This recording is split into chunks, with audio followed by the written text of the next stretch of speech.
जय हिंद दोस्तों, स्वागत है आपका YouTube चैनल जेआरएस पे। दोस्तों आज का हमारा टॉपिक होगा कार्बन। दोस्तों पिछली वीडियो में कंपोजिशन ऑफ एटमॉस्फेयर यानी वायुमंडल के संगठन में हम नाइट्रोजन गैस के बारे में प्रॉपर डिस्कस कर चुके हैं और आज हम वायुमंडल के एक महत्वपूर्ण गैस कार्बन के बारे में डिस्कस करेंगे। इसमें हम देखेंगे कार्बन साइकिल, कार्बन चक्र, ग्रीन हाउस या ग्लास हाउस, कार्बन डाइऑक्साइड कैसे बढ़ रहा है और इसके बढ़ने से लाभ और हानि क्या है, यानी पॉजिटिव और निगेटिव इंपैक्ट क्या पड़ रहा है ये देखेंगे। साथ में वैश्विक स्तर पे कार्बन के उत्सर्जन को कम करने के जो प्रयास किए जा रहे हैं उस पर भी हम चर्चा करेंगे। तो चलिए शुरू करते हैं आज के सेशन को। कार्बन तीन अवस्थाओं में पाया जाता है। अगर हम गैस के रूप में देखें तो CO2 के फॉर्म में मिल जाता है हमें। अगर हम द्रव के रूप में यानी लिक्विड फॉर्म में देखें तो कार्बन जल में घुला होता है तो लिक्विड फॉर्म में मिल जाता है। अगर हम ठोस के रूप में देखें, सॉलिड अवस्था में देखें तो हीरे को आप जानते हो हीरे के रूप में, कोयले को आप जानते हो कोयले में कार्बन पाया जाता है। तो इस तरह से कार्बन हमारे पास तीन अवस्थाओं में ठोस, द्रव, gas, solid, liquid and gas में मिलता है। अब हम देखते हैं कार्बन साइकिल। साइकिल क्या होता है दोस्तों? तो साइकिल अगर हम जहां से शुरू करें वहीं पे खत्म हो तो उसे हम क्या कहते हैं? साइकिल। जैसे यहां से अगर किसी चीज को शुरू किया गया और दोबारा यहीं पे आगे खत्म हो गया तो ये क्या बन गया? साइकिल। तो आज हम देखते हैं कार्बन साइकिल को भी। देखिए आप सभी जानते हो फोटोसिंथेसिस के माध्यम से, प्रकाश संश्लेषण के माध्यम से पेड़ अपना भोजन बनाते हैं। ठीक, अब प्रकाश संश्लेषण में क्या क्या उपयोग होता है? तो सबसे पहले प्रकाश संश्लेषण में सनलाइट उपयोग होता है जिसके माध्यम से पेड़ हीट और लाइट दोनों एब्जॉर्ब करते हैं। उसके बाद वायुमंडल से वो कार्बन डाइऑक्साइड लेते हैं और जमीन से जड़ों के माध्यम से वो जल ले लेते हैं और वो ग्लूकोज और ऑक्सीजन बनाते हैं और ऑक्सीजन को वायुमंडल में रिलीज करते हैं। और इस प्रक्रिया को, इस बनाने की प्रक्रिया को कहा जाता है फोटोसिंथेसिस या प्रकाश संश्लेषण। तो आप देखिए प्रकाश संश्लेषण में पौधों ने क्या किया? कार्बन डाइऑक्साइड को वायुमंडल से ग्रहण किया और क्लोरोफिल की उपस्थिति में फोटोसिंथेसिस हुआ यानी प्रकाश संश्लेषण हुआ और पौधों ने ग्लूकोज और ऑक्सीजन बनाया और ऑक्सीजन को वायुमंडल में मुक्त कर दिया। तो पूरी धरती पे भोजन बनाने का काम हमारे लिए भी और अपने लिए भी पेड़ ही करते हैं। साथ में केवल और केवल पेड़ पौधे ही हैं जो ऑक्सीजन मुक्त करते हैं, चाहे वो स्थलीय पौधे हो चाहे वो जलीय पौधे हो। इसके बाद इस भोजन को यानी कार्बन पेड़ों ने जो बनाया ग्लूकोज के माध्यम से तो कुछ अपने यूज कर लिया और कुछ मानवों ने, जानवरों ने ग्रहण किया। और श्वसन क्रिया हम करते हैं तो वायुमंडल से ऑक्सीजन ग्रहण करते हैं और कार्बन डाइऑक्साइड छोड़ते हैं। सेम काम जानवर भी करते हैं। तो हमने कार्बन डाइऑक्साइड लिया कैसे? पेड़ों के उत्पाद के माध्यम से, जो पेड़ों में उत्पादन हुआ उसको हमने खाया और हम कार्बन ग्रहण कर लिए और श्वसन के माध्यम से हमने वायुमंडल में कार्बन को मुक्त कर दिया। इसके बाद जीवन हमेशा तो रहेगा नहीं, जानवर भी बनेगा, मनुष्य भी मरेगा। और जब जानवर और मनुष्य मरते हैं तो बैक्टीरिया क्या करते हैं यानी डिकम्पोजर क्या करते हैं? हमारी बॉडी को डिकम्पोज करते हैं और जब डिकम्पोज करते हैं तो कार्बन मुक्त करते हैं वायुमंडल में। इसके अलावा ये पेड़ पौधे लाखों करोड़ों वर्ष पहले जब जमीन के नीचे दब गए तो फॉसिल फ्यूल बना यानी जीवाश्म ईंधन बना, जैसे कोयला और पेट्रोलियम। अब हम क्या है, मानो कोयला पेट्रोलियम को निकालेंगे और फैक्ट्री में ले जाकर उसे जलाएंगे और जब फैक्ट्री में ये जलेगा तो कार्बन फिर मुक्त होगा। तो इस तरह देखिए एक चक्र बन गया यानी कार्बन पेड़ों ने ग्रहण किया और फाइनली सभी लोगों ने कार्बन को क्या किया? मुक्त कर दिया। ठीक, तो ये साइकिल बन गया। अब इस कार्बन का फायदा तो हमें यहां दिखा, लेकिन आगे फायदा देखिए, इंपैक्ट देखिए।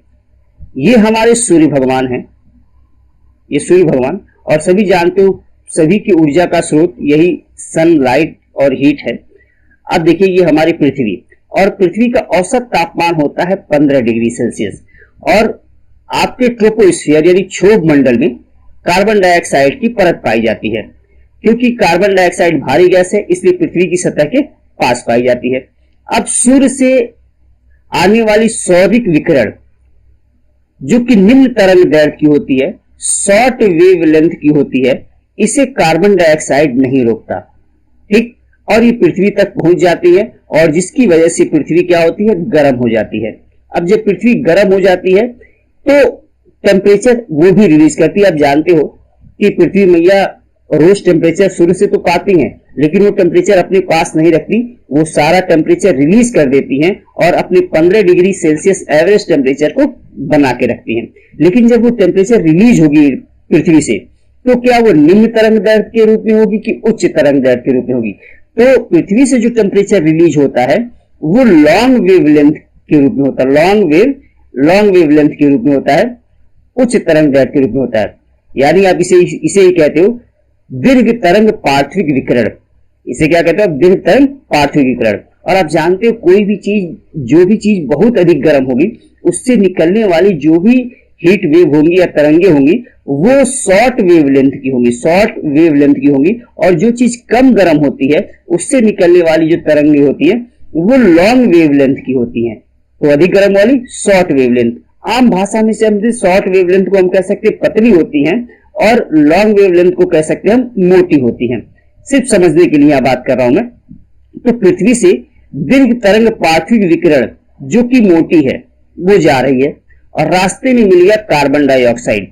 कार्बन डाइऑक्साइड उन्हें रोक लेता है, कहता है, पूछता है कहां जा रही हो? वो कहती ऊपर जाना है, अंतरिक्ष में जाना है हमें। कार्बन डाइऑक्साइड कहता है नहीं, पहले मुझे गर्म करो। कार्बन डाइऑक्साइड ने क्या किया? पहले मुझे गर्म करो। अब वो गर्म करने की बात मतलब वो टेम्परेचर को एब्जॉर्ब कर लिया, अवशोषित कर लिया। अब जब कार्बन टेम्परेचर को अवशोषित करेगा तो यहां तापमान क्या होगा? बढ़ जाएगा। पृथ्वी ने टेम्परेचर रिलीज कर दिया और यहां आके कार्बन ने क्या किया? इसे अवशोषित कर लिया। अब देखिए दिन के बाद रात होती है तो ये सूर्य भगवान चले गए, यानी पृथ्वी घूम गई, सूर्य भगवान तो नहीं गए, पृथ्वी घूम गई। तो अब रात का समय आया। अब जब रात का समय आएगा तो पृथ्वी ने तो अपने टेम्परेचर को रिलीज कर दिया है।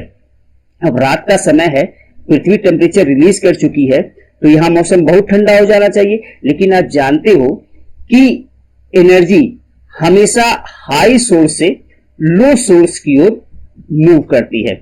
अब देखिए पृथ्वी का तापमान कम हो चुका है और तापमान टेम्परेचर कार्बन के पास है, यानी कार्बन के पास टेम्परेचर अधिक है। तो यहां से टेम्परेचर क्या होगा? तापमान पृथ्वी की ओर मूव करेगा। अब जब ये तापमान पृथ्वी की ओर मूव करेगा तो पृथ्वी को गर्म रखेगा, यानी आपके वायुमंडल को गर्म रखेगा। तो कार्बन क्या किया?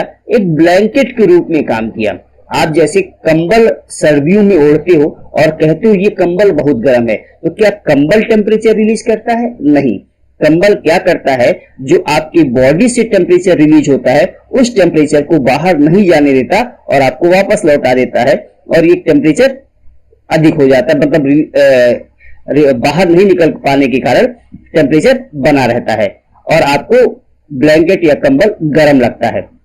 सेम काम तो आपका कार्बन डाइऑक्साइड ने भी किया। तो कार्बन डाइऑक्साइड पूरे पृथ्वी के ऊपर एक कंबल की तरह है जो टेम्परेचर को बाहर नहीं जाने देता और रात के समय आपके वायुमंडल का, आपके वातावरण का तापमान बढ़ा के रखता है। अगर ये नहीं होता तो पृथ्वी का तापमान रात के समय इतना ठंडा हो जाता कि जीवन जीने लायक नहीं रहता, टेम्परेचर माइनस में चला जाता। तो यहां तो कार्बन डाइऑक्साइड ने हमारे लिए एक जीवन रक्षक परत के रूप में उपस्थित है। लेकिन ये तब है जब कार्बन डाइऑक्साइड प्रकृति द्वारा दी गई मात्रा तक है। आगे हम देखते हैं। अब देखिए ग्रीन हाउस। आप जानते हो कार्बन डाइऑक्साइड को ग्रीन हाउस गैस कहा जाता है। क्यों कहा जाता है? तो पहले हम ग्रीन हाउस या ग्लास हाउस देखें। बेसिकली ग्लास हाउस एक शीशे का यानी कांच का बना हुआ मकान होता है और इस मकान में खेती की जाती है।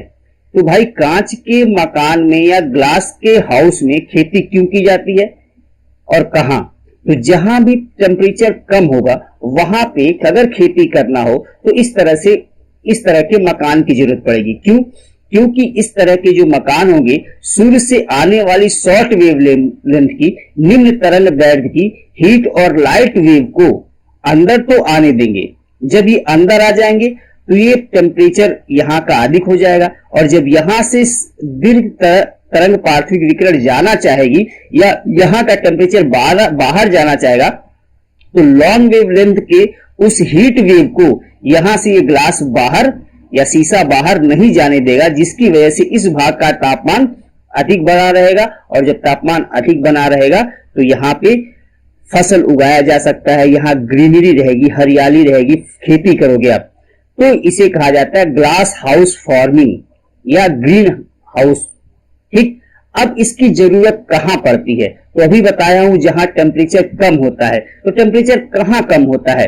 तो आप अगर आप इस ग्लोब को देखिए तो भूमध्य रेखा पर यानी निम्न अक्षांशीय क्षेत्रों में सौर विकिरण तो पर्याप्त रूप में मिलता है, ठीक, सोलर रेडिएशन पर्याप्त मिलता है। लेकिन हम उच्च अक्षांश में हायर लैटिट्यूड पे चले जाए, हाई लैटिट्यूड पे अगर यहाँ पे आए, उच्च अक्षांश पे आए, तो यहाँ पे सूर्य का तापमान यानी सौरिक विकिरण कम प्राप्त होता है इन दोनों जगहों पे। तो इन दोनों जगहों पे अगर खेती करनी हो यानी उच्च अक्षांशों में खेती करनी हो तो हमें इस प्रकार के ग्लास हाउस की जरूरत पड़ेगी। इसके अलावा कहां पड़ेगी? पर्वतीय क्षेत्रों में।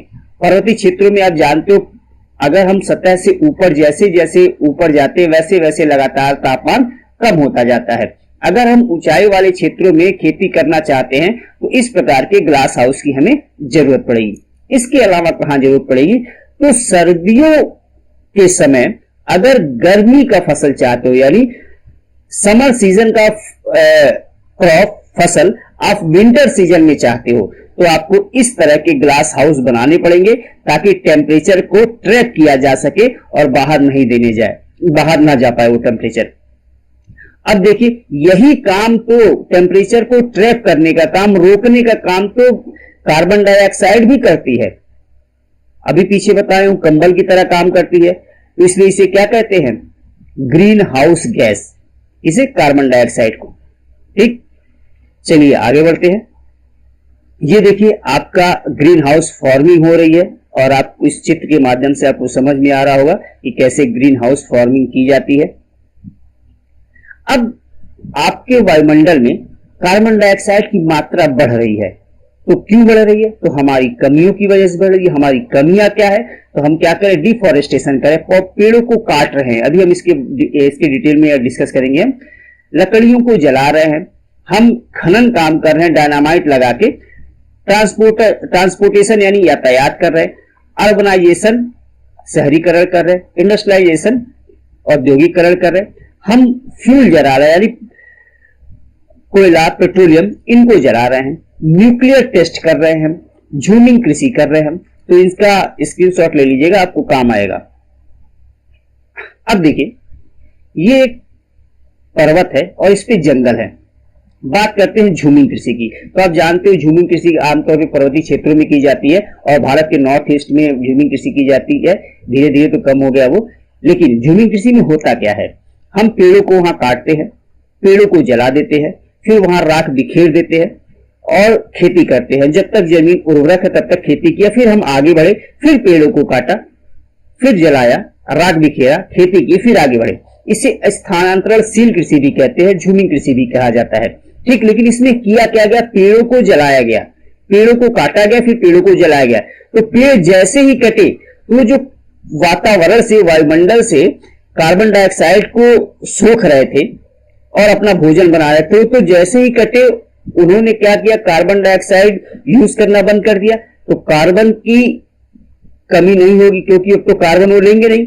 दूसरा, हमने पेड़ों को जला दिया और जब पेड़ को जला देंगे तो वायुमंडल में कार्बन डाइऑक्साइड मुक्त हो जाएगी। तो यहां दो नुकसान हुआ ना, एक तो पेड़ कटने की वजह से कार्बन डाइऑक्साइड को ये पेड़ नहीं लेंगे, अपना काम ही बंद कर देंगे। दूसरा, पेड़ों के जलने से कार्बन डाइऑक्साइड वातावरण में आपके, वायुमंडल में आपके मुक्त हो जाएगी, आ जाएगी। तो यहां कार्बन डाइऑक्साइड बढ़ेगा। इसके अलावा आप जानते हो जंगलों के नीचे ही आमतौर पे कार्बन डाइऑक्साइड कोयला पाया जाता है। आप देखिए, चाहे आप झारखंड में चले जाइए, चाहे छत्तीसगढ़ में चले जाइए, जहां भी कोयला पाया जाता है वो जंगली एरिया ही है। और पहले वहां जंगल थे, पेड़ थे, पेड़ जमीन के नीचे दब गए लाखों साल पहले और वो कोयले के रूप में जमा है। ठीक, अब हमने वहां भी क्या किया?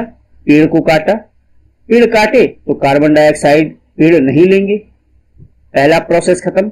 दूसरा, कोयले को निकालने के लिए इस चित्र को देखिए, यहां डायनामाइट लगाया गया है। तो कोयले को निकालने के लिए हमने डायनामाइट से विस्फोट करा दिया तो वहां कार्बन मुक्त होगा। अब इस कोयले को निकाल तो लिया, अब निकालने के बाद इसे हमको कहीं ले जाना है तो ट्रांसपोर्ट करेंगे, यानी ट्रांसपोर्टेशन का यूज करेंगे। अब ट्रकों में लादा, ट्रेन में लादा, आप जानते हो पहले जमाने के जो ट्रेन हुआ करते थे वो कोयले से ही चला करते थे। अब जिस गाड़ी में, जिस ट्रेन में, जिस ट्रक में लाद के ले जाओगे इसमें, उसमें भी आप फ्यूल यूज करोगे, तो ट्रांसपोर्टेशन में भी कार्बन डाइऑक्साइड मुक्त होगा। अब इस कोयले को ट्रांसपोर्ट द्वारा पहुंचा दिए इंडस्ट्री। अब इंडस्ट्री में कोयला जला तो वहां पे CO2 इंक्रीज हुआ। अब जहां इंडस्ट्री लगी वहां अर्बनाइजेशन हुआ, नगरीकरण हुआ। अब वहां नगरीकरण हुआ तो ऊर्जा की आवश्यकता पड़ी, और ऊर्जा की आवश्यकता पड़ेगी तो बिजली बनाओगे और उस बिजली, आज के डेट में सबसे अधिक बिजली किससे बनती है? कोयले से बनती है। तो फिर आप कोयला जलाए, तो लगातार कोयला जला रहे हो, आप कार्बन डाइऑक्साइड लगातार बढ़ा रहे हो। इसके अलावा आप न्यूक्लियर टेस्ट कर लिए, तो न्यूक्लियर टेस्ट में भी CO2 रिलीज होता है। तो हर प्रकार से जितना भी संभव है हमने क्या किया है, कार्बन को अपने वायुमंडल में लगातार बढ़ाने का प्रयास किया है। अब देखिए इस कार्बन को बढ़ते बढ़ते हम किस स्तर पे पहुंच आए हैं। आप इस डाटा को देखिए। अब देखिए किसी भी गैस की जो मात्रा मापी जाती है पार्ट पर मिलियन में मापी जाती है, यानी 1 मिलियन में कितने कण हैं। तो अब देखिए 1970 में कार्बन की मात्रा 330 पार्ट पर मिलियन थी, वहीं 1990 में 350, 2000 में 370, 2010 में 390 और अप्रैल 2019 में 413 पार्ट पर मिलियन हो गया। तो हमने तो कसम खा ही लिया है, यानी हम सब मानव जो बुद्धिमान हैं, विकसित अपने आप को मानते हैं, हमने कसम खा लिया है कि हम पेड़ों को काटेंगे, कार्बन डाइऑक्साइड को बढ़ाएंगे। अब कार्बन डाइऑक्साइड को बढ़ाएंगे तो किस स्तर पे? तो 3 तरीके से, पहला लोकल, दूसरा रीजनल और तीसरा ग्लोबल। लोकल क्या होता है? किसी छोटी जगह पे जहां ट्रांसपोर्टेशन का हब हो, गाड़ियां खूब चलती हो तो वहां कार्बन निकलेगा, वहीं इंडस्ट्री भी हो तो वहां कार्बन निकलेगा। तो ये जो हो गया छोटी जगह, जैसे मुंबई, दिल्ली, ये क्या हो गया? लोकल रीजन हो गया। लेकिन अगर हम रीजनल की बात करें, क्षेत्रीय की बात करें, तो मान लीजिए भारत का दक्षिण भारत है और ये मुंबई, उसके बाद लगातार शहर है और सब शहरों में लगातार सीक्वेंस से आपने क्या किया? इंडस्ट्री लगा दिया, और इस इंडस्ट्री से जो कार्बन निकलेगा तो ये जो पूरा एरिया बना क्या होगा? ये रीजनल हो गया। तो एक शहर बना तो लोकल, और उससे लगातार क्रम में शहर बनते चले गए और कार्बन रिलीज हो रहा है, इंडस्ट्रियलाइजेशन हुआ है, तो ये क्या हो गया? रीजनल। और पूरे ग्लोब पे अगर हो रहा है तो उसे आप ग्लोबल कहोगे, ठीक। लेकिन यहां क्वेश्चन ये बनता है कि कार्बन का प्रभाव, यानी कार्बन डाइऑक्साइड की प्रभावशीलता सबसे अधिक कहां होगी? लोकल स्तर पे होगी कि रीजनल स्तर पे होगी कि ग्लोबल स्तर पे होगी? तो ध्यान रखिएगा लोकल स्तर, क्योंकि एक शहर है, मान लीजिए दिल्ली या मुंबई जैसा शहर है, यहां इंडस्ट्री भी है, यहां ट्रांसपोर्टेशन भी हो रहा है, तो यहां कार्बन डाइऑक्साइड निकल रहा है। लेकिन इसी तरह ढेर सारे शहर मिला दिए क्रम में तो ये बन जाएगा रीजनल। तो इन सबको मिला के रीजनल वाला, लेकिन एक स्तर पे बात की जाएगी तो लोकल सबसे अधिक प्रभावशाली होगा। आप इसका अनुभव कर सकते हो, जिस भी बड़े शहर में आप रहते होगे या छोटे शहर में रहते हो, तो जहां ट्रांसपोर्टेशन खूब हो रहा है वहां कार्बन डाइऑक्साइड का प्रभाव ज्यादा है। आप गांव में चले जाइए, आपके चौराहे से अपने गांव में चले जाइए तो गांव में कार्बन डाइऑक्साइड का प्रभाव कम होगा, लेकिन वहीं चौराहे पे कार्बन डाइऑक्साइड ज्यादा होगा। तो जब क्वेश्चन आए इस तरह का तो ध्यान रखिएगा लोकल स्तर पे, स्थानीय स्तर पे कार्बन की प्रभावशीलता क्या होती है? ज्यादा होती है। अब कार्बन डाइऑक्साइड के बढ़ने से फायदे क्या है, नुकसान क्या है, यानी पॉजिटिव इंपैक्ट क्या है, निगेटिव इंपैक्ट क्या है। तो कार्बन डाइऑक्साइड के बढ़ने से यह सिद्ध हो चुका है रिसर्च में कि जैव द्रव्यमान में वृद्धि होती है, बायोमास में वृद्धि होती है। तो बायोमास या जैव द्रव्यमान होता क्या है, ये तो आप भी कर सकते हो। जैसे मान लीजिए आपके हाथ में संतरा है, तो आप संतरे को निचोड़ दीजिए, एकदम उसका जूस यानी रस निकाल दीजिए, और जो ठोस पदार्थ बचे वही क्या है? जैव द्रव्यमान है, बायोमास है। तो साइंटिस्टों ने रिसर्च में ये पाया है कि कार्बन डाइऑक्साइड के बढ़ने से पेड़ पौधे अपना विकास कर रहे हैं, फलों के आकार में वृद्धि हो रही है, तो ये तो बहुत अच्छी चीज हमारे लिए हो गई, इसलिए हमें अब कार्बन डाइऑक्साइड को बढ़ाना चाहिए। लेकिन नहीं, पहले इसके निगेटिव इंपैक्ट को भी तो देखा जाए। तो कार्बन डाइऑक्साइड जब बढ़ेगा, तो अभी बताया हूं कार्बन डाइऑक्साइड एक ब्लैंकेट की तरह, कंबल की तरह काम करता है, नीचे से जाने वाले दीर्घ तरंग पार्थिव विकिरण को रोक देता है। ठीक, अब ये जब टेम्परेचर को रोक देगा तो ये टेम्परेचर इसी वायुमंडल में रह जाएगा। अगर इसी वायुमंडल में रह जाएगा तो तापमान इस वायुमंडल का बढ़ेगा। अगर वायुमंडल का तापमान बढ़ेगा तो वैश्विक तापमान होगा, भूमंडलीय तापमान होगा, ग्लोबल वार्मिंग होगा। अब ग्लोबल वार्मिंग होगा तो क्या होगा? बर्फ पिघलेगा। बर्फ पिघलेगा, आइस मेल्ट होगा। तो कहां का बर्फ पिघलेगा? आपके फ्रिज का नहीं, जो प्राकृतिक रूप से बर्फ है। कहां? तो ध्रुवों पर। कहां पे? ध्रुवों पर। आप जानते हो उत्तरी ध्रुव और दक्षिणी ध्रुव दोनों जगह पे बर्फ जमा है, तो यहां का बर्फ क्या होगा? पिघलेगा, मेल्ट होगा। अब यहां का बर्फ अगर मेल्ट होगा तो कहां जाएगा? भूमध्य रेखा पर जाएगा। इसके अलावा कहां का? कैसे भूमध्य रेखा पे जाएगा अभी डिस्कस करता हूं। इसके अलावा कहां का बर्फ पिघलेगा? ऊंचे ऊंचे पर्वतीय क्षेत्रों पे। आप एवरेस्ट, माउंट एवरेस्ट आपके पास है, जो भी पर्वत ऊंचे ऊंचे पर्वत है जहां बर्फ जमा है वहां का बर्फ पिघलेगा। अब बर्फ पिघलेगा तो जल बनेगा, और जल बन के वो कहां जाएगा? क्या बर्फ उच्च अक्षांशीय क्षेत्रों या हिमालय पर्वत पर पिघला तो क्या वो वहीं रहेगा कि कहीं और जाएगा? तो सिंपल सी बात है, यहां पे बर्फ पिघला यानी अलास्का में, कनाडा में, रसिया में बर्फ पिघला। अब ये बर्फ यही तो बर्फ पिघला तो जल बना, यही तो रुकेगा नहीं, ये जाएगा कहां? आप जानते हो आपकी पृथ्वी गोल गोल घूमती है, और किसी भी चीज की गोल गोल घूमने पे एक बल उत्पन्न होता है, सेंट्रीफ्यूगल फोर्स, अपकेंद्रीय बल। अब वो बल लगेगा सबसे अधिक कहां? जहां कोई चीज सबसे अधिक स्पीड में घूमेगी। तो अगर आप पृथ्वी को देखें तो ये भी चीज और ये भी पूरा उत्तरी और दक्षिणी ध्रुव और विषुवत रेखा, तो पृथ्वी सबसे तेज कहां घूमेगी? विषुवत रेखा पर घूमेगी। और विषुवत रेखा पर घूमेगी तो आपके उत्तरी ध्रुव और दक्षिणी ध्रुव का जो जल है, जो बर्फ के रूप में था पहले, अब पिघल गया, वो कहां आएगा?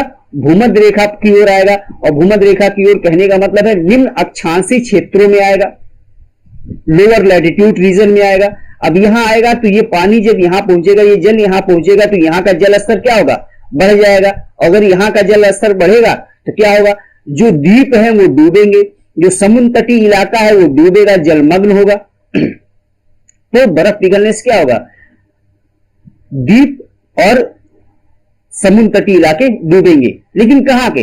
निम्न अक्षांश के, निम्न अक्षांश के, भूमध्य रेखा के आसपास के क्षेत्रों में। आप देखिए इंडोनेशिया, जो भूमध्य रेखा जहां से होकर जाती है, उस देश ने क्या किया? अपनी राजधानी जकार्ता को बदल रहा है। क्यों बदल रहा है? क्योंकि उसको पता है कि उसकी राजधानी अब डूबेगी, तो बदल रहा है वो। अब आप बताइए कि यहां तो लोग डूब डूब मरने ही है भूमध्य रेखा पे। अगर बात की जाए पहले कहां डूबेंगे लोग, तो यही के लोग डूबेंगे, क्योंकि यहां का पानी पिघलेगा, भूमध्य रेखा की ओर आएगा और लोग डूबेंगे, डूब डूब मरेंगे। भाई गलती हम किएंगे तो भोगेगा कौन? हम ही भोगेंगे। लेकिन यहां का क्या होगा?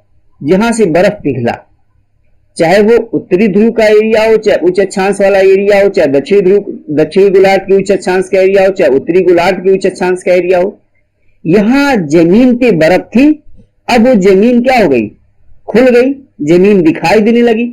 अब जमीन दिखाई दी तब तो मानव तो लालची है, जमीन जैसे ही दिखाई देगा मानव दौड़ जाएगा, और मानव दौड़ जाएगा तो वहां क्या करेगा? सांस्कृतिक भूदृश्यों का निर्माण करेगा, जैसे मकान बना के रहने लगेगा, पर्यटन का विकास करेगा, खेती करेगा, बाजार बनाएगा।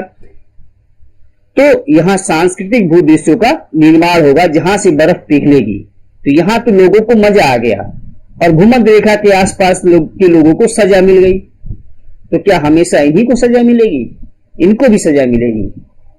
वो ओजोन वाले टॉपिक में समझाऊंगा, ठीक। लेकिन इनको जो सजा मिल रही है सॉरी, इनको जो मजा आ रहा है, क्या हमेशा मजा आता रहेगा? ये ग्लोबल वार्मिंग करते रहेंगे और इनको मजा आता रहेगा? नहीं भाई, आज ये डूबे हैं, कल इनको भी डूबना होगा। तो आज ये मजा ले लें, ठीक है, लेकिन कल ये भी डूब के मरेंगे ही।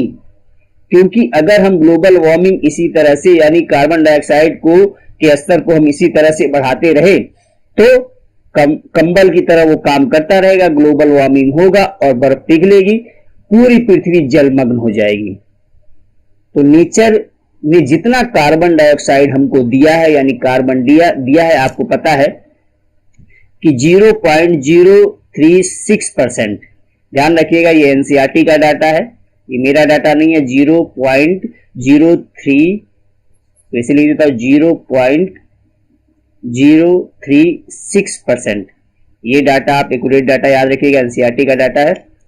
ठीक, अब ये नेचर ने दिया हमको, अब हम इसको बढ़ाना शुरू कर दिए हैं, तो बढ़ाना शुरू कर देंगे तो क्या होगा, हमें नुकसान होगा। तो अब नुकसान होगा तो आम नहीं, कुछ खास, कुछ बुद्धिजीवी लोगों ने जो दूरदर्शी थे वो इसके समस्या को समझ पाए, और जब इस समस्या को समझ पाए तो इस समस्या के समाधान के लिए एक सम्मेलन किया।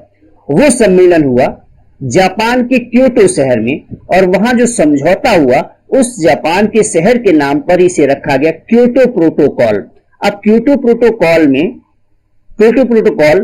11 दिसंबर 1997 को हुआ, यानी ये समझौता जो हुआ 11 दिसंबर 1997 को हुआ।